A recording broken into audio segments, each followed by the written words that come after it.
Bonjour, je m'appelle Paul Claval, je suis né il y a 86 ans dans la région parisienne. Mes parents étaient fonctionnaires et se trouvaient à ce moment-là à Paris, mais ma famille est originaire du Sud-Ouest et mes parents sont revenus dans leur région d'origine, ce qui fait qu'à partir de 6 ans, j'ai vécu à Cahors, petite préfecture très calme. Et j'y suis resté jusqu'au moment du bac où j'ai été faire mes études à Toulouse. C'était une enfance urbaine et rurale parce que ma mère était institutrice et elle enseignait dans un hameau à 5 kilomètres de Cahors. Nous prenions tous les matins, j'étais son élève, nous prenions tous les matins la bicyclette. Nous faisions 2 kilomètres à bicyclette. On avait une côte de 2 kilomètres que l'on montait à pied, puis tout nouveau 1 kilomètre à plat pour arriver à l'école. Et tous mes camarades étaient des fils d'exploitants agricoles. Donc je vivais dans un faubourg peuplé en bonne partie d'immigrés italiens ou espagnols, quelques Polonais, et dans une campagne très tranquille. J'ai gardé de très bons souvenirs de ces années-là. J'avais de bons camarades. La classe à Tolicourt avait un avantage, c'est qu'on suivait non seulement les cours qui étaient ceux de votre division, mais ceux des divisions avant, si ça arrêtait. Je pense qu'au point de vue pédagogique, ça avait des avantages considérables. Ça supposait de la part des instituteurs, des maîtres, une gymnastique que peu étaient capables de faire. Ça demandait des maîtres exceptionnels. À la suite de cela, je suivis le secondaire au lycée de Cahors. La guerre m'a pris quand j'avais 7 ans. J'ai donc des souvenirs de mon père jusqu'à 7 ans. Et puis ces souvenirs reprennent en 1945, le 7 ou 8 mai 1945, lorsqu'il est revenu d'une longue captivité. Je l'ai reconnu, mais il était chauve, il avait perdu 25 kilos, il a retrouvé la santé. Mais c'est quand même une des choses qui m'ont marqué. La guerre n'a pas eu lieu durant longtemps, n'a pas affecté cette région du Sud-Ouest. On était dans la zone libre. Les Allemands l'ont occupée simplement à partir d'octobre, début de novembre 1942. Les 2 premières années que j'ai faites au lycée ont été marquées par cela. Le lycée de jeunes filles avait été occupé par les Allemands, ce qui fait que nous partagions les locaux avec les lycées de jeunes filles. On avait cours soit le matin, soit l'après-midi. Les professeurs disparaissaient en cours d'année lorsqu'ils faisaient de la résistance ou autre. On avait dans l'ensemble une scolarité correcte, mais enfin un peu perturbée. Il y avait la résistance. Je me souviens du jour où on est venu arrêter un des jeunes gens qui habitait au-dessus de nous, dans la chambre où je dormais avec ma mère à cette époque-là. 17 Allemands ont fait irruption, la mitraillette au poing, à 2 heures du matin. Ma mère m'a demandé le lendemain qu'est-ce qu'il portait à la ceinture. Elle n'avait pas reconnu les mitraillettes, elle n'avait pas le vocabulaire de l'époque. Non. Mais ça n'a pas été au-delà. Des restrictions, non, on mangeait ce qu'il y avait. Beaucoup de raisins à l'époque du raisin, parce qu'on est dans un pays de chasse-là. Beaucoup de châtaignes un peu plus tard. Et au mois de juin 1944, par suite du débarquement, un train d'artichauts bretons a été dévié à cause des voies qui avaient sauté et a échoué en gare de Cahors, ce qui fait que durant 3 semaines, nous avons mangé matin et soir, et je dirais même au petit déjeuner, des artichauts. C'était la seule chose que l'on trouvait, mais il y en avait en abondance. Donc j'ai passé une guerre relativement facile et heureuse. Le lycée était dans l'ensemble un bon lycée. Et bon, j'étais un bon élève. Ça m'intéressait. Je m'intéressais à l'histoire et à la géographie. J'ai commencé à le faire lorsque j'étais à l'école primaire, à 7 ou 8 ans, quand je revenais le soir de l'école. Ma mère avait un système très simple. Dans une école, à tous les cours, il est nécessaire de maintenir calme tous les élèves. Et si pendant qu'elle faisait des leçons à d'autres cours, nous faisions des exercices pris sur nos livres, nous n'avions pas de devoir du soir. Je n'ai donc jamais eu de devoir du soir. Et quand je rentrais, je m'étendais sur un divan et ma distraction essentielle, c'était de rêver sur les atlas, sur les cartes. Et très vite, je me suis mis à lire la bibliothèque abondante que mon père avait. Donc la géographie m'a intéressé très tôt, mais les enseignements que je suivais, certains ne passaient pas. J'étais bon en mathématiques, j'adorais la géométrie, j'étais bon en physique. Le français allait, sauf qu'on parlait d'auteurs que je trouvais dommage qu'on essaie de me les faire aimer. Je n'aimais pas Racine. Quelques auteurs m'ont marqué, Montaigne, Descartes, Rousseau, par exemple, Baudelaire et Apollinaire en Palissy. Mais j'avais, si vous voulez, une révolte, et c'est quelque chose... Je n'étais pas très docile. Il y avait des choses que je n'aimais pas et que je n'assimilais pas. La philosophie telle qu'on a essayé de me l'apprendre en classe terminale, je n'ai pas aimé parce que je pensais que apprendre la philosophie, c'était apprendre ce que était devenu la pensée depuis Platon ou depuis Aristote, et le professeur que j'avais commençait à Sartre et terminait à Sartre. Et donc je trouvais que c'était un peu court et que sa philosophie très engagée était, bon, un peu de l'endoctrinement. Et là, j'ai résisté. Donc j'étais à la fois passionné et un peu réticent. La géographie m'intéressait et en première et en terminale, j'ai passé le concours général, ce concours qui a lieu tous les ans entre tous les établissements secondaires de France avec un classement national. Et j'ai eu le second prix de géographie en classe de première et le premier en classe terminale, ce qui m'a donné confiance en moi en me disant que bon, je pouvais arriver dans certains domaines à faire des choses que l'on trouvait intéressantes. Ce voyage m'a également permis de sortir de la géographie que je connaissais. Durant la guerre, j'avais appris à bien connaître l'Écosse, la zone que l'on parcourait à bicyclette. C'est moi qui assurais à partir de 9 ans le ravitaillement de la famille. Mon père était prisonnier, ma sœur aînée était étudiante à Toulouse. C'est moi qui allais en particulier chercher de la viande dans des tueries clandestines, comme on disait à l'époque. Et donc tous les jeudis, je faisais 25-30 kilomètres pour ce ravitaillement. Donc je connaissais bien la zone voisine. Et avec mon père, à bicyclette, nous avions été de Cahors jusqu'à Portbou, à la frontière espagnole, et j'ai découvert là, en 1945, le milieu méditerranéen, et ça a été mon premier dépaysement. Et puis, les prix au concours général étaient des prix réels, c'est-à-dire que en première, j'ai eu droit à un voyage de 3 semaines au Maroc, et pour la classe de terminale, un voyage en Algérie.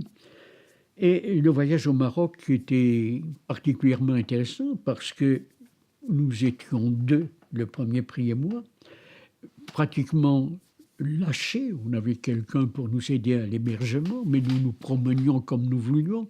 Et j'ai découvert Par exemple, les bidonvilles dont jamais personne ne m'avait parlé, mais en me promenant dans Casablanca, je suis tombé sur une zone d'1 kilomètre sur 1 kilomètre où il n'y avait que des cabanes, ça avait été tracé au cordeau, ce qui n'était pas le cas de tous les bidonvilles, mais enfin c'est un choc.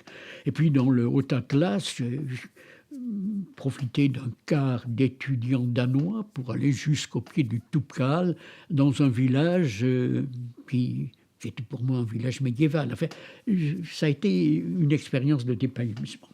Mais je ne voulais pas faire d'enseignement, et donc, après le bac, j'ai fait une préparation aux grandes écoles, une classe de mathématiques supérieures.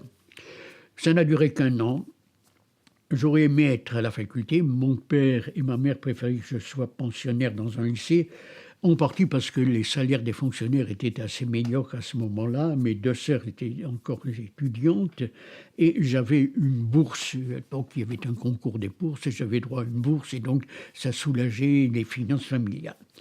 Après cela, j'ai passé 2 ans en préparation à Saint-Cloud, lettres. Je n'ai rien fait de ces 3 années-là. J'étais amoureux, je me récitais des vers de Nerval, je suis le ténébreux, le veuf, l'inconsolé, etc. Et je ne foutais rigoureusement rien. Je me suis remis à travailler à 20 ans et j'ai terminé la licence l'année suivante, le diplôme d'études supérieures, la maîtrise, et j'ai eu l'agrégation avec CAPES en 1955 à 23 ans, ce qui était une bonne année. Comme au fond, j'avais passé 3 ans à faire autre chose ou à ne rien faire. Et après avoir fait cette année de mathématiques, je me suis dit peut-être que la géographie te convient mieux, et c'est comme cela qu'à partir de 1950, j'ai fait des études de géographie, d'abord mêlées à d'autres études littéraires, en préparation à Saint-Cloud, et en particulier, j'ai beaucoup appris grâce à un professeur de français qui m'a appris à faire parler les textes. À propos d'un cours sur le genre valet dans la comédie française, il nous a montré comment, à travers les valets dans Corneille, dans Molière, dans Marivaux, dans Beaumarchais, on pouvait lire toute l'évolution sociale de la France, du valet qui est purement le confident, au valet qui, avec Figaro, devient le héros de l'histoire. Donc toute une histoire sociale, toute une histoire des mœurs. Et bon, c'était une initiation qui m'a été très utile, parce que c'était une initiation à un type de document que l'on est amené à utiliser en géographie comme partout. On travaille sur des textes, et en même temps c'était fait d'une manière très rigoureuse et très intéressante. Le département de géographie de l'Université de Toulouse était tout petit à l'époque. Il y avait 2 professeurs, 2 enseignants titulaires, un professeur avec, je dirais, tous les titres, François Taillefer, qui était un géomorphologue et qui enseignait la géomorphologie d'une manière très rigoureuse. À l'époque, c'était la partie dure, la partie solide de la discipline.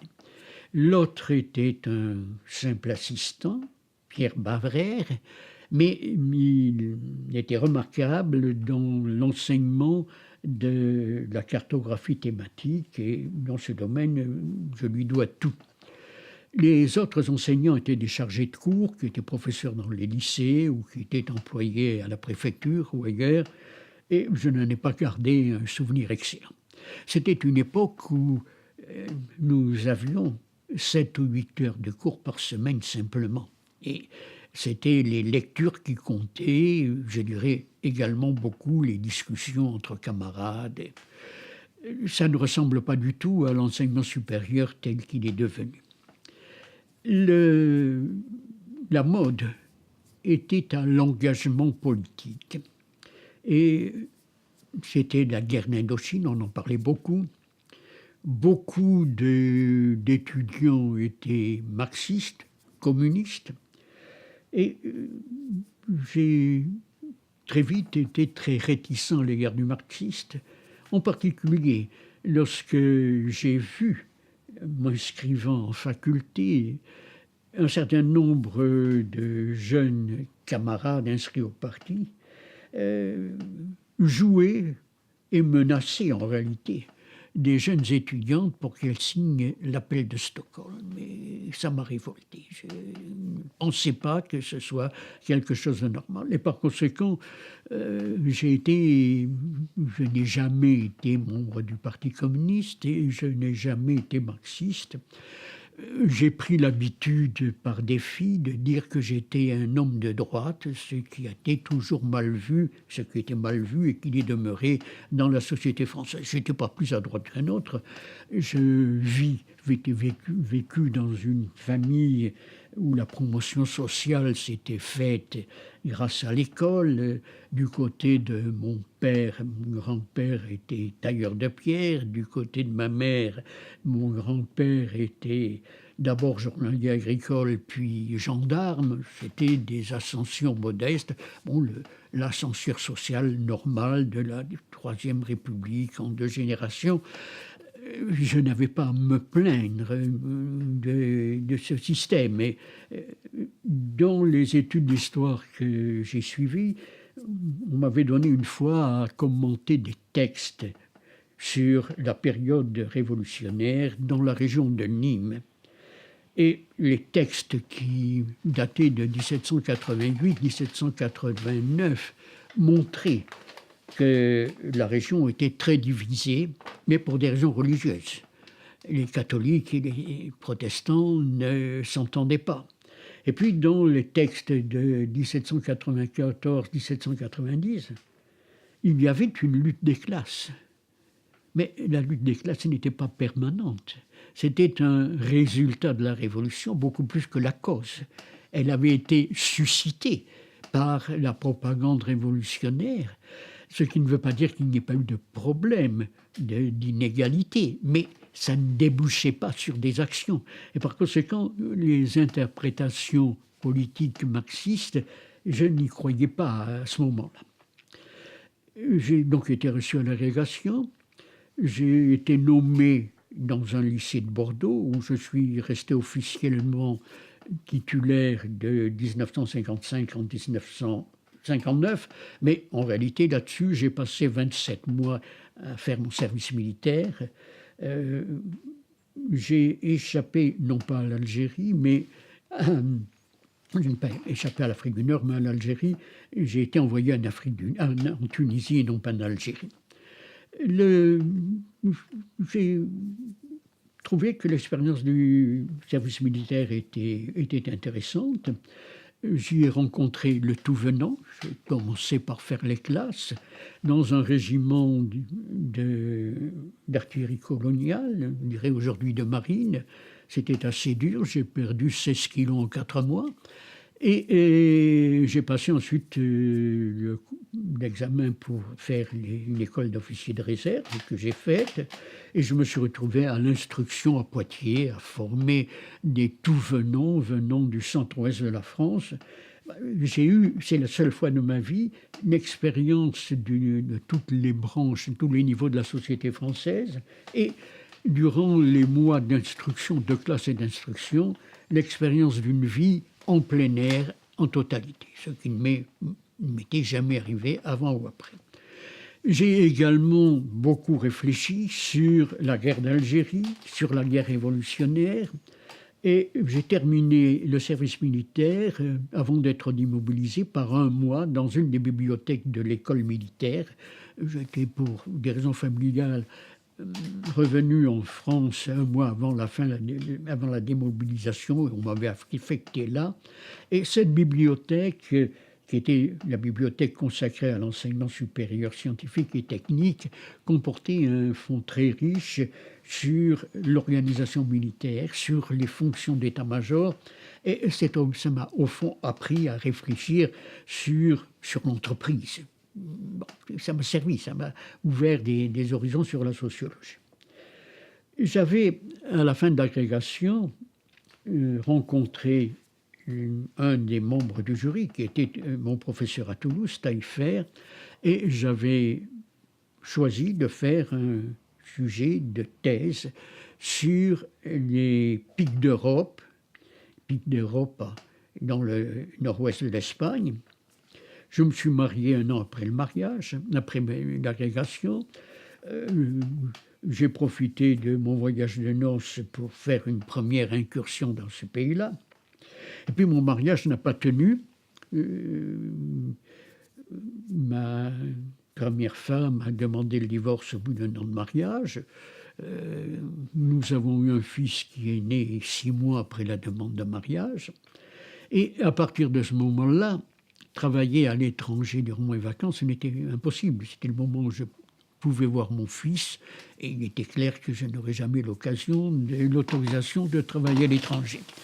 J'avais découvert je m'étais rendu compte que la science à la mode était l'économie et j'avais lu beaucoup d'économie. J'ai donc décidé de m'orienter vers ce domaine, vers la géographie économique. J'avais découvert en particulier un ouvrage publié par Claude Ponsard en 1955 sous le titre d'Économie et espace, et Claude Ponsard y présentait l'ensemble de l'économie spatiale telle qu'elle était née et s'était développée en Allemagne à partir de 1825-1826. Et cette économie spatiale était restée une science allemande et dans une certaine mesure scandinave jusqu'aux années 1930. C'est à la suite de cela qu'elle avait été connue dans d'autres pays, aux États-Unis à partir de 1940, en France dans les années 50. Et j'en avais tiré l'idée qu'il était possible de concevoir une géographie économique très différente de celle que j'avais connue, en s'inspirant à la fois de la microéconomie et de la macroéconomie. Et j'avais fait le plan en février 1958 d'écrire un ouvrage d'économie là-dessus, de géographie économique. À partir de là, il m'a fallu 10 ans pour mener ce projet à bien, en 2 étapes. Pour la microéconomie, j'ai publié un ouvrage en 1963, un autre en 1968, j'y reviendrai dans un instant. Et j'ai donc abandonné le premier sujet de thèse et j'ai demandé à Taillefer de m'indiquer un collègue qui serait susceptible de me guider en matière de géographie économique. Il m'a suggéré de m'adresser à un jeune collègue de Toulouse, Bernard Kayser. J'avais mentionné à Taillefer que je ne souhaitais pas avoir un patron marxiste. Kayser était très marxiste. J'ai donc décidé de traiter avec lui de la géographie des marchés agricoles dans le sud-ouest de la France. Et ça allait de pair avec mon travail sur la microgéographie. Et comme je ne pouvais travailler qu'en vacances sur le sud-ouest, l'ouvrage sur les marchés avançait plus vite. Je l'ai envoyé à Kayser, et quand je l'ai rencontré ensuite, il m'a agoné de sottise en me disant que je traitais des marchés de travail, que j'étais un esclavagiste. Je ne l'ai jamais revu, je ne lui ai jamais adressé la parole par la suite, et j'ai décidé de changer de fusil d'épaule et de patron de thèse, et j'ai choisi comme patron de thèse Michel Chevalier, qui dirigeait le département de géographie de Besançon. J'ai donc fait une thèse sur la géographie économique de la Franche-Comté. Je l'ai très avancée entre 1963 et 1965. Par la suite, j'ai eu de la peine à l'achever parce que j'avais de plus en plus de mal et il m'aurait fallu 6 mois pour réussir à la mener à bien. Je ne l'ai était impossible avec le travail que j'avais à ce moment-là. J'ai donc profité en 1970 de la nouvelle disposition qui permettait d'obtenir le grade de docteur sur présentation d'un ensemble de travaux, ce que j'ai fait donc au mois de mars 1970. Je ne peux pas dire que mes patrons de thèse m'aient marqué. Chevalier, qui était le directeur, m'a beaucoup servi parce que c'était un homme ouvert, intelligent et qui faisait confiance. Lorsque je suis arrivé à l'université de Besançon en octobre 1960, il m'a dit « Vous donnerez les enseignements de cartographie thématique, de cartographie géomorphologique et un cours d'initiation générale à la géographie. » Il m'a dit « Faites un cours de géographie physique. » À la deuxième séance, je lui dis « C'est pas possible, c'est un cours qui est destiné à tout le monde, ça rase les étudiants. Est-ce que je peux faire un cours d'histoire de la géographie ?» Il m'a dit « Oui. » C'était comme ça. C'était quelqu'un qui vous faisait confiance et au bout d'un an, il y avait une publication de l'Institut, il m'a dit « Voulez-vous vous charger du numéro de l'an prochain ?» J'ai dit oui, ça a été la géographie générale des marchés. J'ai mis plus de temps à le rédiger qu'il ne le fallait. L'ouvrage était plus long que prévu, il faisait 300 pages au lieu de 100. Je le lui ai amené. Le lendemain, il m'appelle dans ce bureau. Il me dit « Cléval, ça vous emmerderait de réduire de 300 pages à 100 pages ?» Je dis « Oui. » Il me dit « Alors je vais trouver l'argent pour le publier. » Et il l'a trouvé. C'est rare de trouver des gens comme ça.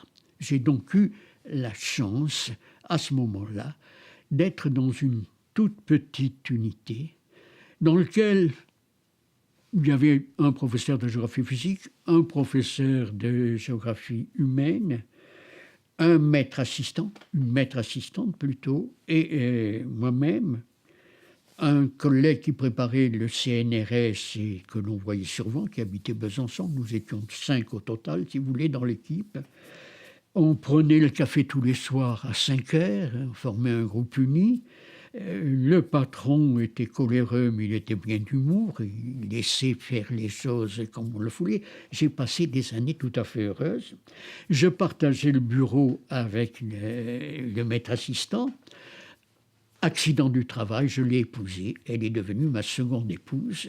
Et nous avons donc travaillé avec Françoise Dayens, mon épouse, à partir de ce moment-là, et je dirais jusqu'à son décès en 2007, durant 45 ans en gros.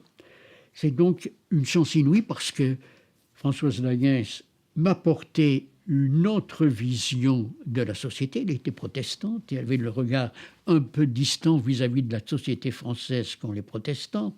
Une partie de sa famille était suisse et ça ajoutait à la distance. Et puis, elle était très brillante. Elle avait le sens de ce qui était important. Elle me relisait. Elle était impitoyable quand elle me relisait.